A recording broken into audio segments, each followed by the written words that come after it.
Hello, my beautiful people. Welcome to your weekly general taroscope with me, Raphael from Radiant Reality. It's an absolute pleasure to have you. Thank you so much for being here. Thank you so much for joining me. So obviously these are the general energies, trends and themes that we'll be sort of experiencing over the course of the week. And this whole message is usually informed by my intuitive message. Now, with that said, it is worth mentioning that this week's intuitive message is nostalgia reigns supreme, right? So in some way, shape or form, you might find yourself really very reflective over the past this week. You might be reminiscing over, and you know, it's not always a bad thing, right? Sometimes it's really just about the best memories of our lives, or we're really looking backward. There's a lot of backward thought or backward looking, lots of reminiscing or thoughts and feelings as well, right? Maybe this week you are really locked into experiences that you've had that have shaped you. Maybe you're starting to really understand them much sort of more powerful kind of way. I will say as well, in terms of nostalgia reigning supreme, be careful not to get stuck in the it was better when, right? You're always going to be in the now, you're always going to be in the here and now and in this moment. So be as present as you possibly can, because this is really where your power is on a day-to-day basis. All right, before we start, as always, I would like to bless my decks of cards with all forms of love, light, peace, prosperity and abundance, and I pray that the messages that come through are ultimately clear and concise, and they help us all on our paths to our highest vibrational good. So for the key to the week, this week we have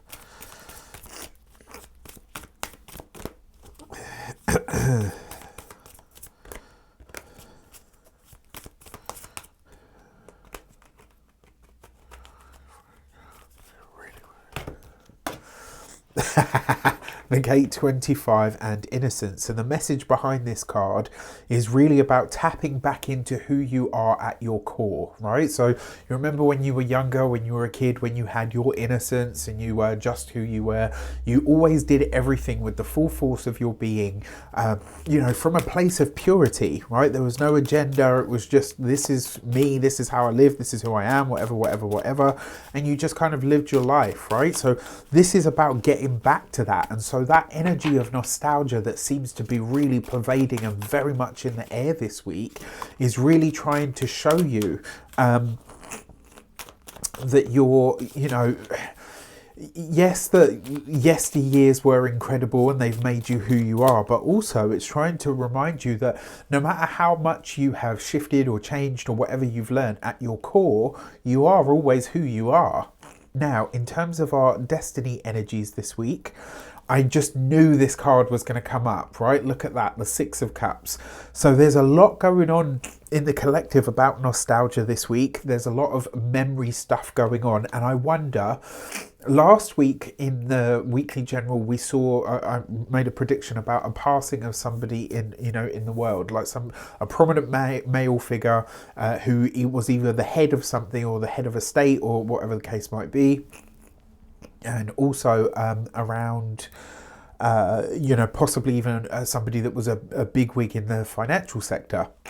Now, this week, look, we've got the nostalgia energy was coming through really strong. We've got the Innocence card, which is very much about the past. It's a remembrance gate, I believe. You've got the Six of Cups there as well, which also represents happy memories from your past. There's a lot of reflective energy. There's a lot of looking back at like yesteryear, when things were better, once upon a time. That energy seems to be very much like powerfully, you know, out there in the collective at this moment in time, which I find really, really interesting. The other thing as well with this, the Six of Cups in the Thoth Tarot is called the Lord of Pleasure, right? And so there's a feeling here about returning to when something was good or better.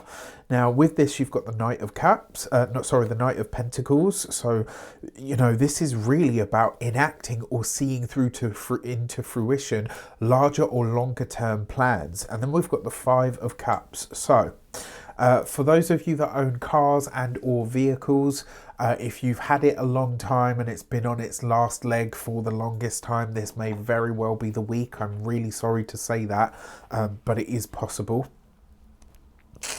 What this also suggests on the wider world stage is some kind of long-reaching or far-reaching plan or idea or ideal or goal that a nation or a collective of nations, etc., has been trying to move ahead with is likely to be abandoned this week. Some sort of big plan, some sort of big discussion that seemed like it was really going to go over the finish line, it may not make it over the finish line, and it might, altogether sort of implode or crumble.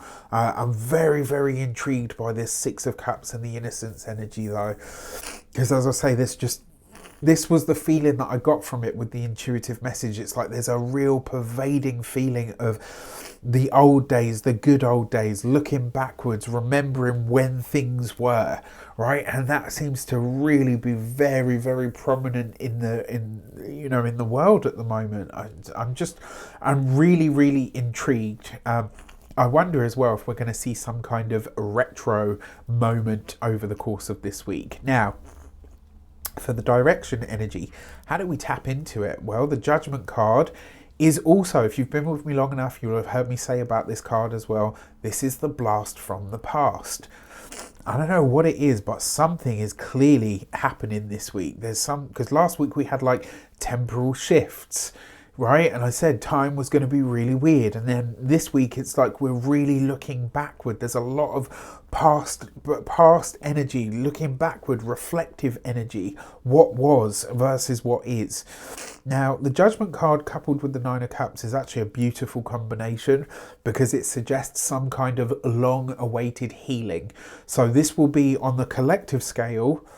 And we've got this with the Four of Swords, yeah. So on the collective scale, we're likely to see the mending of some kind of rift, something that we've wanted or needed to see come to a happy, fruition or connection or completion, sorry.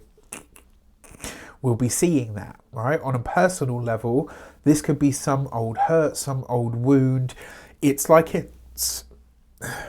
it's put on the back, not even on the back burner. It's not like it's going to show up for you later. It's like you can put this in its right time and place, and it allows you to feel like, okay, you know what, I can step away from this now. There's something in this as well about either collective or shared trauma. I wonder, not guarantee, but I do wonder if this is, I don't know if anybody remembers in 2020, at the end of 2022, going into the early part of 2023, there was all the scandals and stuff in Canada that came out about how a lot of the Indigenous people and their children were treated in certain care homes and all the rest of it. I do wonder if this is some kind of, nothing will ever, let me just, before I even get into what I'm about to say, that there was a couple of years ago as well in the UK, there was, this is about 5 years ago now, there was a big scandal of where a lot of people who are now sort of fully grown adults with families and, children and stuff of their own, came forward to say that while in certain care homes, etc., under certain people, they were very badly abused, from physically to sexually and everything in between, and the same for the Indigenous peoples. But I do wonder if this is some kind of reparation or some kind of step that is made to at least begin or to try to begin that. I mean, it began with the exposing of it, right? That's where whatever anybody says, whenever something is exposed, that is the moment that the healing starts. It may not feel like it, it may not look like it, it might not sound like it, because it's really shocking to find out that these things happened under official sort of, rule, I guess. But there's a sense here that, because that's when once something comes to light, that's when the healing really starts. That's the truth of it. That's when the healing really starts, because it's only in the light of day that it really can begin to heal.